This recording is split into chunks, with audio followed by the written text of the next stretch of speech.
жури е изключително красив, между другото, на 3 пласта. Жълто, червено и бледо-розово.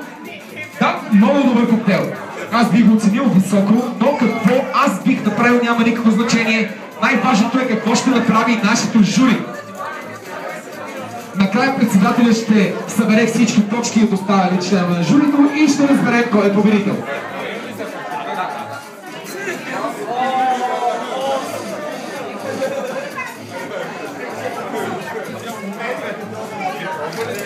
Колега, може ли да оценявате? Оценяваме по коя система решите да оценявате? Десетобална или шестобална? По петобалната система. 5 е най-добрият коктейл, 1 е най-лошият. Макар че това лош коктейл няма, не се пие. Кой ще стане най-добрият барман на годината в QuickStart? Кой ще има да се тука цяла година с тази титла? Това ще разберем след точно 2 минути и половина.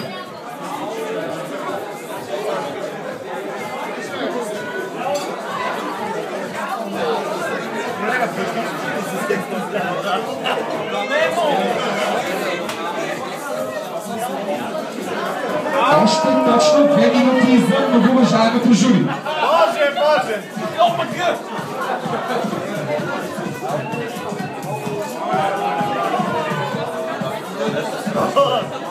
Ако някой коктейл ви хареса, може да ви спиете на X.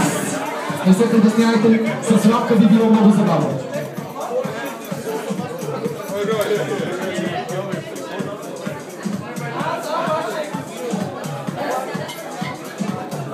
Не забравяйте, 5 е най-високата оценка, 1 е най-ниската. Значи с 0 никой не може да гласува.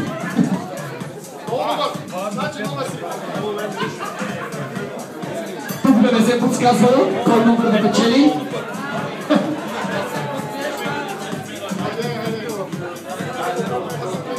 Като малки пчелички сучат и сучат нашите членове на журито и се опитват да разберат кой коктейл е най-добрият.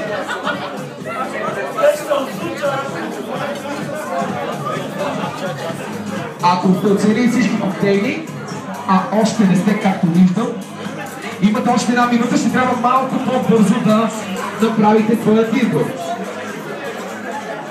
Номер 2, защо няма нищо?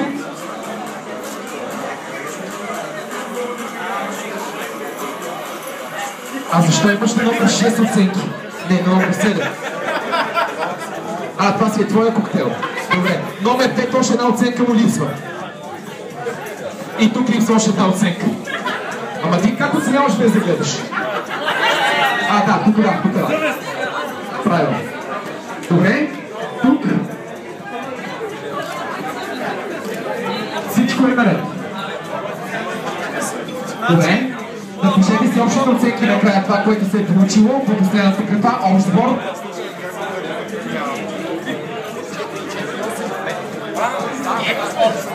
Съберете си, направете си общия сбор.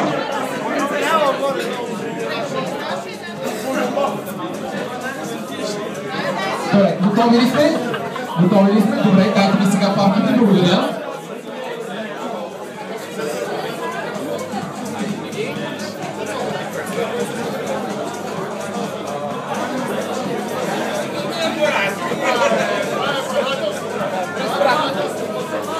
Добре, доколкото разпределям, ще ни трябва малко време, за да направим общия сбор на резултатите след